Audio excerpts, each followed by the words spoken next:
नमस्कार, स्वागत है आपका एबीपी गंगा पर। आप देख रहे हैं उत्तराखंड प्राइम, आपके साथ मैं हूं लवी गुम्बर। आइए खबरों के सफर की शुरुआत करेंगे और सबसे पहले खबर दिल्ली से दून जा रही शताब्दी ट्रेन को लेकर, जिसके एक कोच में अचानक आग लग गई। आग लगने से कोच में सफर कर रहे मुसाफिरों में अफरा तफरी मच गई। आग लगने से कई मुसाफिरों का सामान भी जलकर राख हो गया। बताया जा रहा है ये हादसा ऋषिकेश के आसपास कांसरों के जंगल में हुआ है।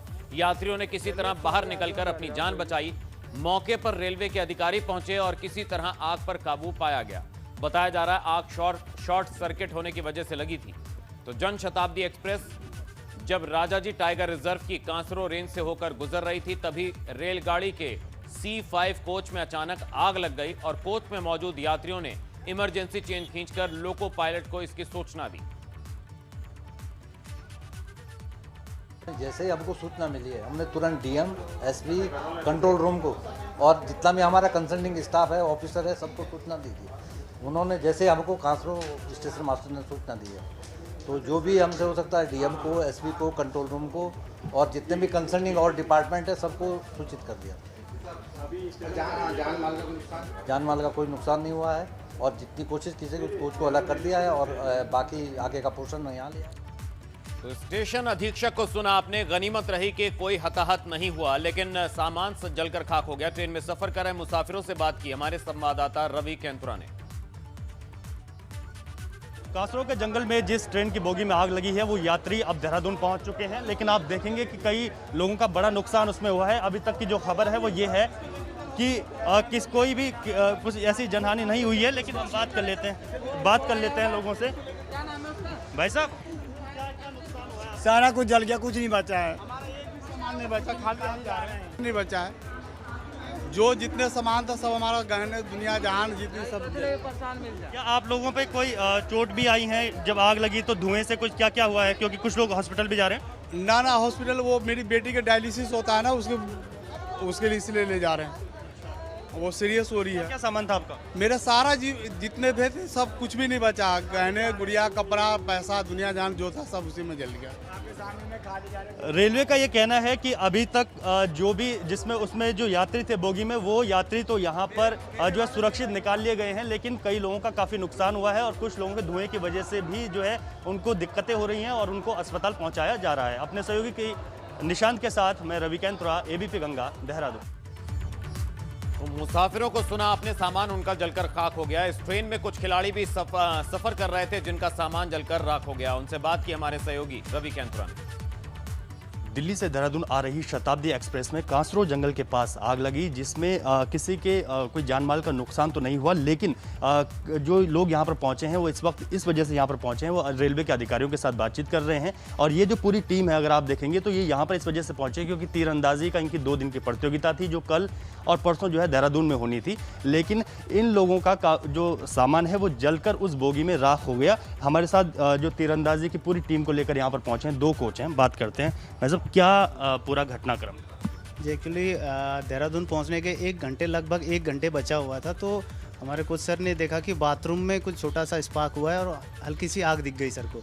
तो सर ने जाके फिर उनको इन्फॉर्म किया, जो रेलवे के अटेंडर है उनको इन्फॉर्म किया कि वहाँ पे स्पार्क हो रहे हैं और थोड़े आग लग रहे हैं। तो फिर उसी में से थोड़ा देर हड़कम मच गई। उसके बाद हमने क्या किया कि सभी पैसेंजर को वहाँ से निकालने लग गए। सामान को छोड़ के पैसेंजर पहले निकाले और पैसेंजर सारे निकलने के बाद थोड़ा देर बाद में और देखा तो पूरा आग लपट पड़े थे। फिर उसके बाद हमें अंदर जाने की मतलब इतना सिचुएशन डेंजर हो गया था कि वो अंदर जा नहीं पाए। और घर से किटिंग था जो अकेडमी से मिला था, पूरा इक्विपमेंट था, शूज़ और जो 2 दिन के कंपटीशन में लगना है वो सब था, वो पूरा वहीं रह गया। उस पुश एंड पुल में पूरे में वहीं रह गया वो। अपने सहयोगी के निशांत के साथ रवि कैंतुरा, एबीपी गंगा, देहरादून। उधर अल्मोड़ा में एक मकान के अंदर सिलेंडर ब्लास्ट से आग लग गई। आग की वजह से मकान तो पूरी तरह से जलकर खाक हो गया है। गनीमत रही कि मकान में मौजूद लोगों की जान किसी तरह बच गई।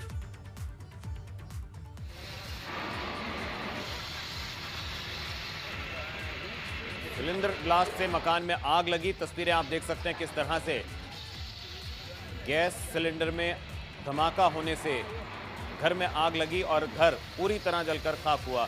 तो आग पर काबू पा लिया गया और गनीमत है कि इस घर में रह रहे लोग सुरक्षित हैं। वहीं सीएम तीरथ सिंह रावत ने कुंभ को लेकर देहरादून में अधिकारियों के साथ बैठक की। मीटिंग में शासन स्तर के वरिष्ठ अधिकारी शामिल रहे। इस दौरान हरिद्वार महाकुंभ से आयोजन से जुड़ी अहम जानकारी ली गई। ये मीटिंग मुख्यमंत्री कैंप कार्यालय में हुई है।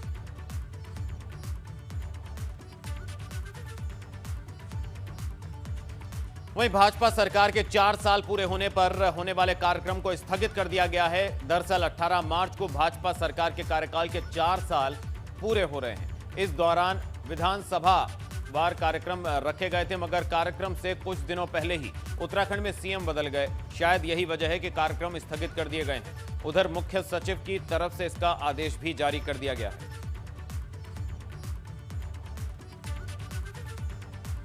तीरथ कैबिनेट का विस्तार होने के बाद अब मंत्रियों को विभागों के बंटवारे की चर्चाएं भी जोरों पर हैं। माना जा रहा है कि अगले कुछ रोज में सभी मंत्रियों के विभाग बांटे जाएंगे। कहा जा रहा है कि शुक्रवार को हुई मीटिंग के दौरान मंत्रियों ने भी मुख्यमंत्री को अपने दिल की बात खुलकर बताई है। कैबिनेट मंत्री बिशन सिंह चुफाल की माने तो सभी मंत्रियों ने मुख्यमंत्री तीरथ सिंह रावत से बातचीत की है और सभी ने अपने हिसाब से विभागों की मांग भी की है। चुफाल ने कहा कि उन्होंने सीएम से कहा है कि उन्हें वही विभाग दिए जाएं जो पहले की सरकार में थे। बिशन सिंह चुफाल के पास इससे पहले वन और पर्यावरण, पंचायती राज, सहकारिता और ग्रामीण विकास विभाग था। माननीय मुख्यमंत्री जी ने सबसे विधायकों से अलग अलग से मिले और उन्होंने कहा आप अपने हिसाब से विभागों के नाम दीजिए जिसमें जिसकी रुचि है। तो सभी मंत्रियों ने अपने अपने हिसाब से जिसमें काम करने में उनका अनुभव है वो हिसाब से नाम दिए। मैं पहले मैंने कहा कि जो विभाग पहले मेरे थे उन्हीं को यदि दिया जाए तो मुझे ठीक है, ये कहा। उधर कैबिनेट मंत्री बिशन सिंह चुफाल ने देहरादून में शहीद स्मारक पहुंचकर राज्य आंदोलनकारियों को श्रद्धांजलि दी। इस दौरान उनके साथ पार्टी के कार्यकर्ता भी मौजूद रहे। तो वहीं भाजपा प्रदेश अध्यक्ष मदन कौशिक भी शहीद स्मारक पहुंचे। उन्होंने भी शहीद राज्य आंदोलनकारियों को श्रद्धांजलि दी। इस मौके पर मदन कौशिक ने कहा कि उत्तराखंड बलिदानों से बना प्रदेश है और शहीदों के बलिदान से ही उत्तराखंड का निर्माण हुआ है। इसीलिए जरूरी भी है कि देवभूमि को शहीदों के सपने का उत्तराखंड बनाए।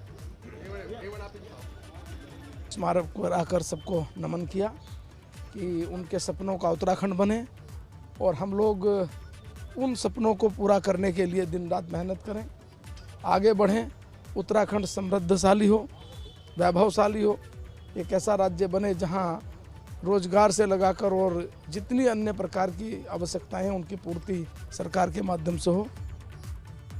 कल उत्तराखंड में फूलदेई पर्व मनाया जाएगा। फूलदेई पर्व पर बच्चे अपने घरों की चौखट पर फूल रखते हैं। पहले बच्चे जंगल से फूल तोड़कर लाते हैं और उसके बाद बच्चे घर घर जाकर इन फूलों को घरों की चौखट पर रखते हैं। फूलदेई पर्व पर राज्यसभा सांसद अनिल बलूनी ने कहा कि इसे सभी को उल्लास और उत्साह के साथ मनाना चाहिए। बलूनी ने कहा कि फूलदेई उत्तराखंड को बेहद लोकप्रिय लोक पर्व है और इसीलिए इसे सभी को जरूर मनाना चाहिए।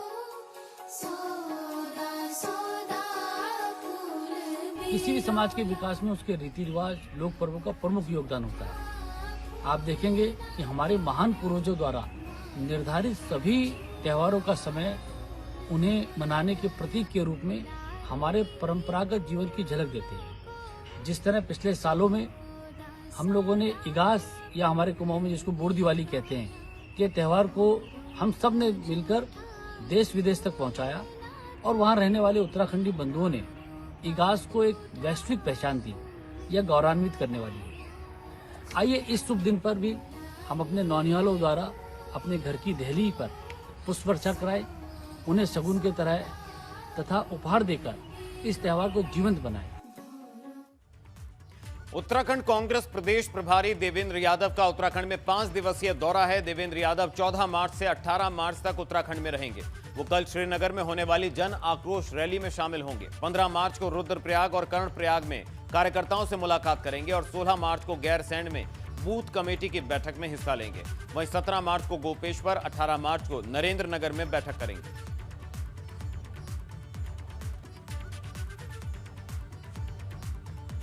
कांग्रेस प्रदेश प्रभारी देवेंद्र यादव का उत्तराखंड दौरा, 14 मार्च से दौरे पर आएंगे देवेंद्र यादव।